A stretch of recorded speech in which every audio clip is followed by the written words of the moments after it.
Hi, and welcome back to Focal Point AFR Talk. Second hour, we're going to be talking with Representative John Fleming, who's an MD, by the way, from the 4th District of Louisiana. We'll be talking with him at a quarter after in the next hour about the president's dictatorial moves on gun control. You probably heard that he is preparing, Vice President Joe Biden has prepared 19 executive orders, executive actions that President Obama believes he can unilaterally impose on the American people. And we'll talk with Representative Fleming about all of that. So you want to be sure you tune in at the quarter after the next hour, just 1 hour from right now.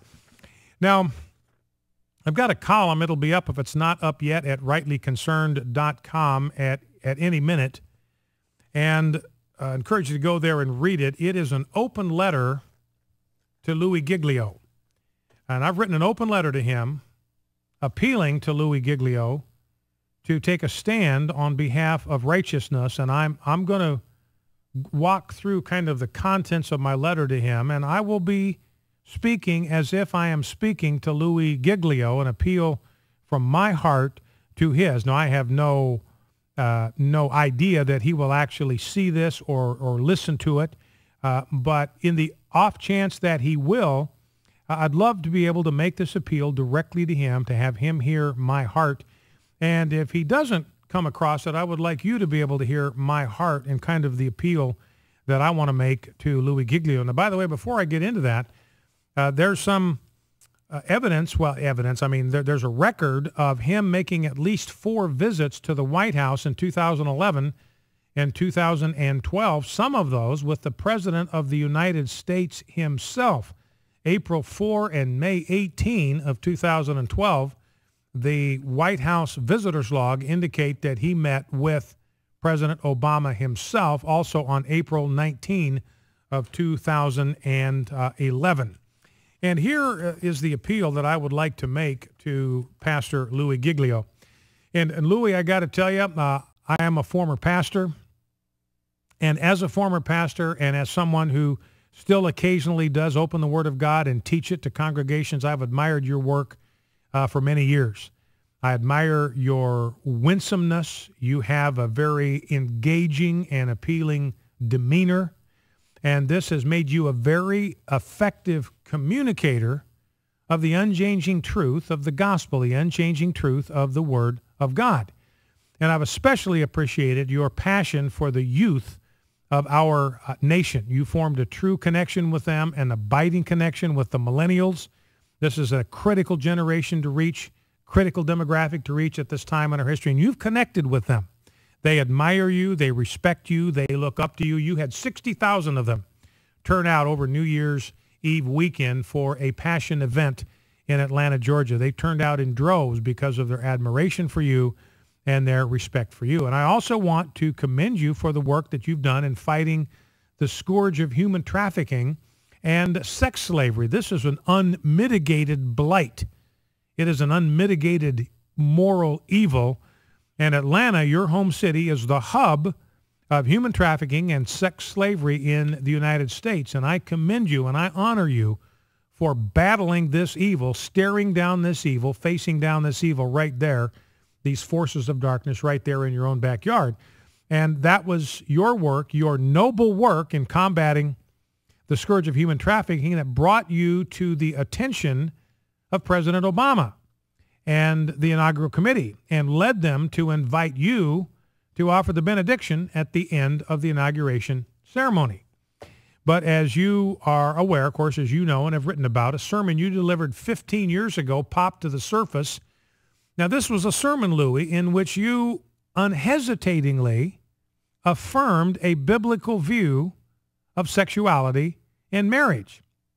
And after this sermon came to the surface, you were unceremoniously dumped by the White House in a McCarthyite burst of religious bigotry. Now, here's the concern I've got, Louie. The comments that you have made in response to this bullying, you were bullied by the president, who proved himself to be simply a religious bigot in this circumstance. And your comments have left many of us wondering, many of us who share your values, many of us who listened to that sermon of 15 years ago or read the transcript, and it resonated with our hearts. I played several excerpts of your sermon rooted and grounded in the Word of God on sexuality on this program because they were so clear, they were so articulate, they were so persuasive, they were so compelling, and they were so rooted and grounded in the truth of the Word of God. But your comments in the wake of this controversy have left many of us wondering where you stand today on the issue of homosexuality. Now, for instance, in the statement you issued in the wake of being dumped, thrown off the inauguration platform, thrown under the inauguration bus by President Obama, and the New York Times, by the way, Louie, made it very clear that President Obama was the one that dumped you. This wasn't the inaugural committee. The White House communicates to the inauguration committee, look, having Louie Giglio on the platform, that's a problem for President Obama. Get rid of him. And they did. So this came right from the top. This is from the White House itself. And when you issued your statement in response to this, you said that the sermon in question was from 15 to 20 years ago. Now, when you said that, Louie, you created the impression that it no longer represents your views. It's as if you were saying, that's what I thought 15 to 20 years ago, but the implication is that is no longer the way I see things. It's no longer what I believe. And it creates the impression in the minds of a lot of people that maybe your thinking has evolved just like the president's has evolved on one of the preeminent moral issues of our time. And then you add in that statement, clearly, speaking on this issue has not been in the range of my priorities in the past 15 years. You are acknowledging in that fighting to protect and defend natural marriage and biblical sexuality has not been a priority of yours for 15 years. Now, this suggests, and you are suggesting to us, this is the impression you are creating, that you have abandoned the field as our culture is in the midst of this battle over the definition of marriage and the family. These are God's preeminent institutions in all of civilization, is the institution of marriage and the family. This is the most important institution in our culture. And when you say, look, that's not my fight, that's not my battle, you're creating the impression that you have abandoned that part of the cultural war to others and have left the field. Now, you said in your statement that this is a fight and an issue which is not of your choosing. You use the word out or talk about you and your team. But again, what that implies when you say this is a fight not of our choosing, that fighting to protect the institution of natural marriage and the natural family is not a battle in which you want to engage. You're saying, look, that's not my fight.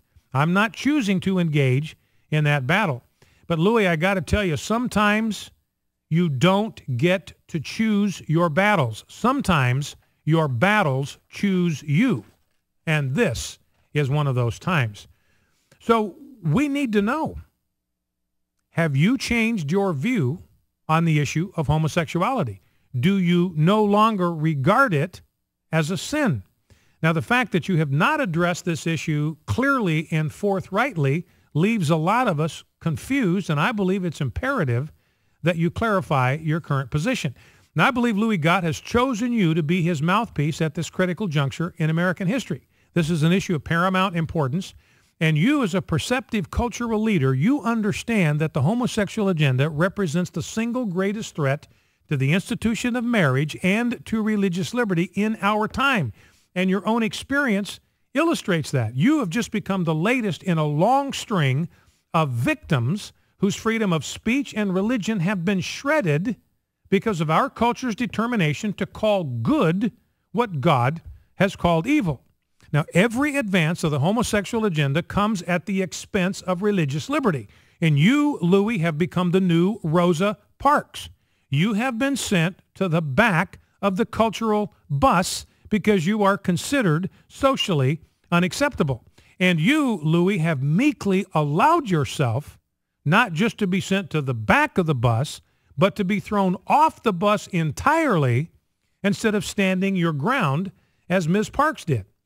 Now, you could have, Louie, in fact, I think you should have said this: Mr. President, you invited me to offer the benediction at your inauguration, and I have accepted that invitation.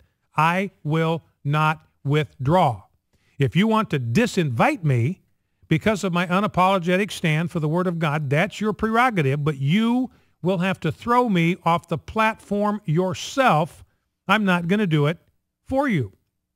Now, in your statement to your church family, you said this: the issue of homosexuality, which a particular message of mine some 20 years ago addressed. Again, it looks like you're trying to create as much distance between yourself and what you used to believe and what you used to preach, is one of the most difficult our nation will navigate. And I have to ask the question, what do you mean by this? If, as you state, that this is a difficult issue to navigate, does not that mean that our nation needs experienced navigators such as yourself who can help to steer this ship of state away from the cliffs of moral debauchery? So it looks like you have abandoned your post on the bridge right when your voice is needed the most to make the course correction our culture so desperately needs. We are headed for the shoals. We're headed for the rocks, Louie, and our nation at this time has turned its lonely eyes to you, and you, to this point, have been silent. Now, when you go on to say individuals' rights of freedom and the collective right to hold differing views on any subject is a critical balance we as a people must recover and preserve, Louie, I got to tell you, that sounds like moral relativism to me. You seem to be saying that you have no right to challenge anybody else's values. All values are of equal worth and validity. But Louie, what you've got to understand, President Obama is not disagreeing with you. He is disagreeing with God. And you have a profound obligation to defend his truth and to speak truth to power at this time. You know, Martin Luther said this a long time ago: where the battle rages, there the loyalty of the soldier is proved, and to be steady on all the battlefield besides is mere flight and disgrace if he flinches at that point. Louie, I say to you, God has stationed you in the very gap through which the forces of sexual perversity are flooding our society. Will you be the man that stands in the gap before God on behalf of the land? Your window of opportunity is rapidly closing. Carpe diem, my friend.